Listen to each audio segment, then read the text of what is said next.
بسم الله الرحمن الرحيم. السلام عليكم.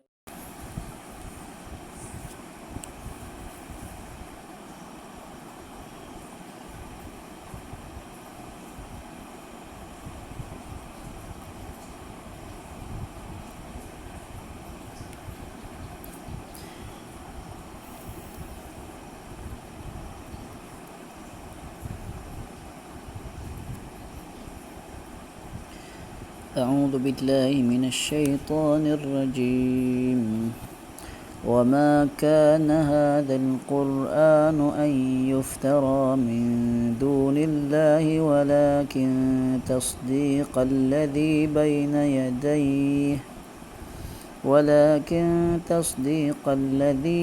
يديه وتفصيل الكتاب لا ريب فيه من رب العالمين. Surah Yunus ayat ke-37. Surah Yunus surah ke-10 ayat yang ke-37. Wama dan tidak, kana ada, hadza ini, Al-Quran, yakni Al-Quran, an untuk, yuftara diadakan, min dari, duni selain Allah, walakin akan tetapi, tasdiqa yang ia membenarkan, alladhi yang, baina di antara, yadaihi kedua tangannya, wa tafsila dan menjelaskan, al-kitabi kitab, la tidak ada, raib keraguan, fihi di dalamnya, mir rabbil alamin dari Tuhan semesta alam. Ini terjemahannya. Dan tidak mungkin Al-Quran ini dibuat-buat oleh selain Allah, tetapi Al-Quran membenarkan kitab-kitab yang sebelumnya dan menjelaskan hukum-hukum yang telah ditetapkannya. Tidak ada keraguan di dalamnya, diturunkan dari Tuhan sekalian alam. Ayat Surah Yunus ayat ke-37 ini berkenaan keutamaan Al-Quran, yang mana Al-Quran dijelaskan tadi adalah merupakan penerang bagi segala sesuatu.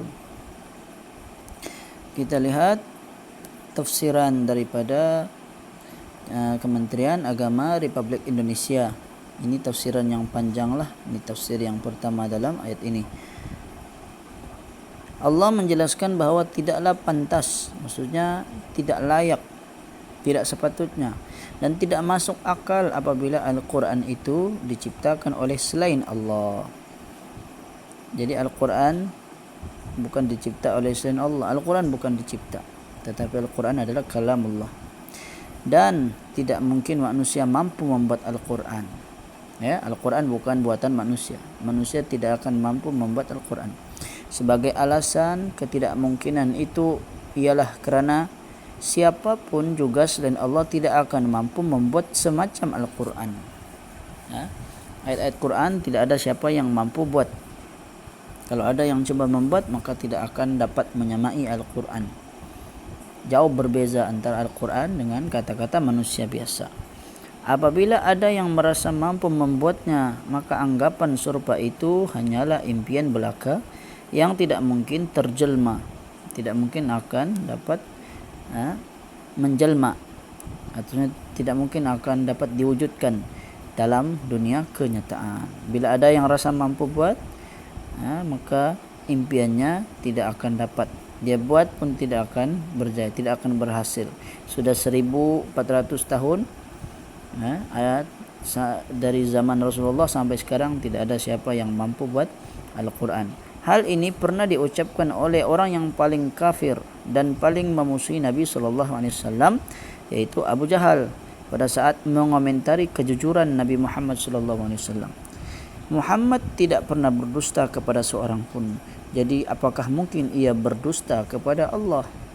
Ini ucapan dari Abu Jahal. Jadi apabila tidak mungkin Al-Quran itu dicipta oleh selain Allah, maka yang dapat diyakini bahawa Al-Quran itu hanyalah kalam Allah semata-mata. Bila mana tiada siapa yang mampu buat Quran, maka jelaslah membuktikan Quran itu adalah kalam Allah, ucapan Allah. Al-Quran berfungsi sebagai pembenar, membenarkan terhadap kitab-kitab yang sebelumnya. Itu kitab yang diturunkan kepada Nabi Nuh, Nabi Ibrahim, Nabi Musa dan Nabi Isa alaihi salam. Al-Quran berisi, maksudnya mengandungi pokok-pokok agama, di sini asas-asas agama yang membimbing umat yang beriman kepada Allah dan hari akhirat serta mengamalkan isinya dengan sebaik-baiknya. Jadi Al-Quran fungsinya apa? Sebagai pembenar, yang membenarkan kitab-kitab sebelumnya. Ini bukti Qurannya adalah datangnya dari Allah. Bukannya Quran mencela, menghina kitab-kitab sebelumnya, tidak, tapi Quran sebaliknya membenarkan, mengiyakan apa-apa yang pernah diturunkan oleh kepada nabi-nabi sebelumnya.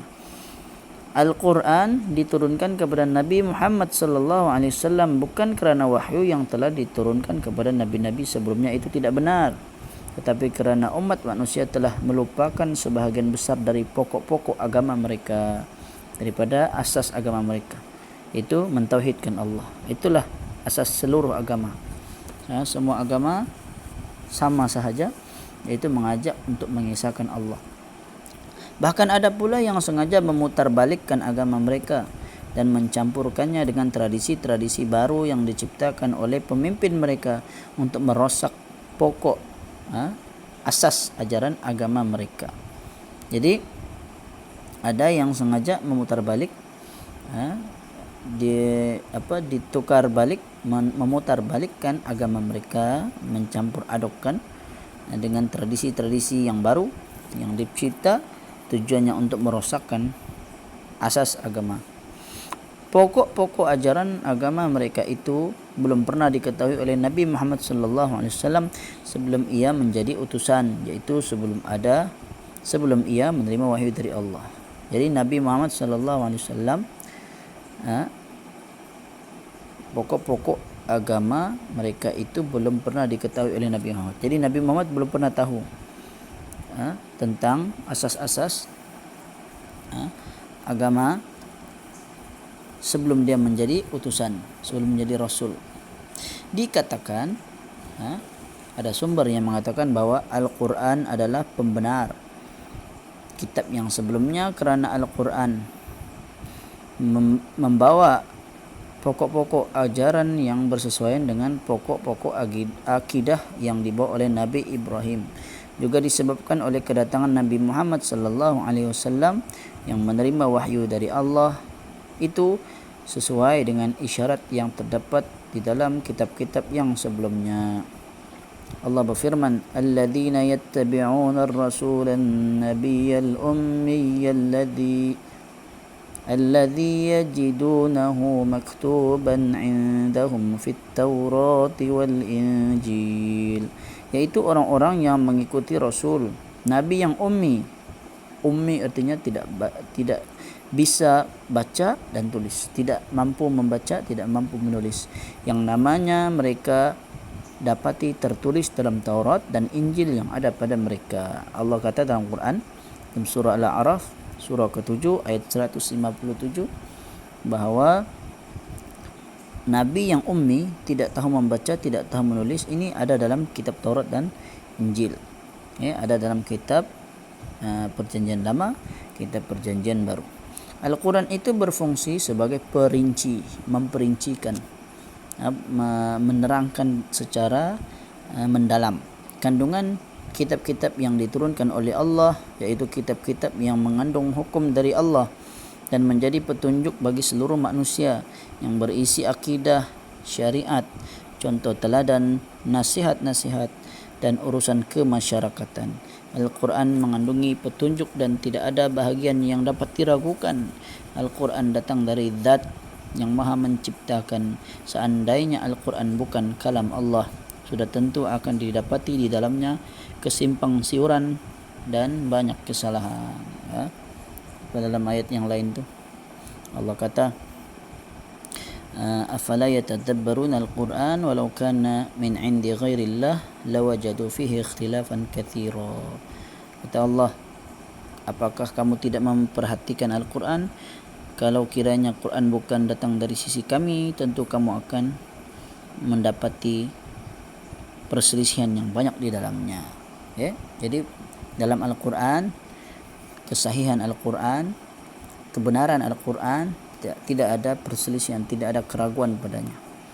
Ini tafsir yang kedua, masih tafsiran, semua tafsiran, 4 tafsiran ini adalah tafsir kepada surah Yunus ayat 37. Ini ringkasan lah daripada tafsir yang pertama. Kedua-duanya keluaran daripada Kementerian Agama Republik Indonesia. Pada ayat sebelumnya dijelaskan tentang kebenaran yang datang dari Allah dan dialah yang mampu membimbing kepada kebenaran tersebut. Lalu dalam ayat ini dijelaskan tentang kebenaran Al-Quran sebagai firman Allah. Dan tidak mungkin Al-Quran ini dibuat-buat oleh selain Allah. Tetapi Al-Quran membenarkan kitab-kitab yang sebelumnya, seperti kitab Taurat yang diturunkan kepada Nabi Musa alaihissalam dan lain-lain, dan menjelaskan hukum-hukum yang telah ditetapkan, yakni sebahagian ayat-ayat Quran itu menjelaskan secara terperinci hukum-hukum yang telah disebutkan di dalam Al-Quran itu sendiri, tidak ada keraguan di dalamnya dan merupakan petunjuk yang diturunkan dari Tuhan semesta alam. Okay. Tafsiran yang ketiga adalah tafsir Muyassar. Muyassar ni tafsir mudah lah, keluaran Arab Saudi. Tidak ada seorang pun yang mampu mendatangkan Al-Quran ini dari selain Allah, kerana tidak ada satu makhluk pun yang mampu membuatnya. Akan tetapi Allah menurunkan Al-Quran ini untuk membenarkan kitab-kitab yang telah diturunkan kepada Nabi, kepada para Nabi sebelumnya, kerana agama Allah itu satu. Di dalam Al-Quran terkandung penjelasan apa yang Allah syariatkan kepada Nabi Muhammad. Tidak diragukan lagi bahawa Al-Quran adalah merupakan wahyu, wahyu Rabb Tuhan semesta alam. Tafsir yang keempat, tafsir dari tafsir Jalalain. Wa ma kana hadzal Quran, tidaklah mungkin Quran ini dibuat, artinya dibuat-buat oleh selain Allah. Okey, oleh selain Allah, min dunillah, artinya hanya dialah, yakni Allah saja yang membuatnya, bukan selainnya. Walakin, akan tetapi, Al-Quran itu diturunkan tasdiqal ladzi, membenarkan apa-apa, baina yadaihi, apa-apa yang sebelumnya, yaitu berupa kitab-kitab sebelumnya, dan menjelaskan hukum-hukum yang telah ditetapkan. Wa tafsilal kitab, tafsir al-kitab yang mana sudah tadi, dan menjelaskan hukum-hukum yang telah ditetapkan. Tafsir al-kitab artinya Quran itu menjelaskan hukum-hukum yang telah ditentukan oleh Allah dan masalah-masalah lainnya. Tidak ada keraguan. Ayatnya la raiba fi, tidak ada keraguan, tidak ada syak wa sangka lagi di dalamnya. Fihi, di dalamnya, diturunkan dari Tuhan semesta alam, min rabbil alamin. Artinya lafaz min rabbil alamin berkaitan dengan lafaz tasdiqan, ada kaitan dengan ucapan sebelumnya tasdiqan. Disebut sini lafaz min rabbil alamin, dari Tuhan semesta alam, adalah ada kaitan dengan tasdiqan, ada kaitan dengan tasdiqan, atau berkaitan dengan lafaz unzila yang tidak disebutkan, maksudnya yang tidak ada disebutkan di sinilah.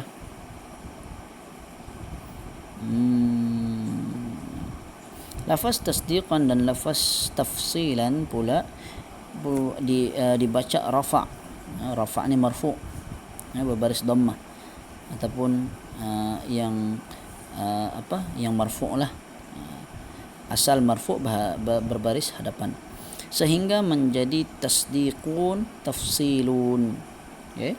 Di sini dibaca tasdiqa. Okay. Tasdiqa. Kalau marfu' tasdiqun. Okay. Tafsilun, akan tetapi berdasarkan perkiraan adanya lafaz huwa sebelumnya, kerana ada lafaz huwa maka menjadilah ianya seperti mana yang kita baca. Ini tafsir dengan lebih mendalam lah. Tafsir Jalalain ini tafsir yang agak tinggi level dia. Jadi yang mudahnya tafsiran pertama, kedua dan ketiga ini.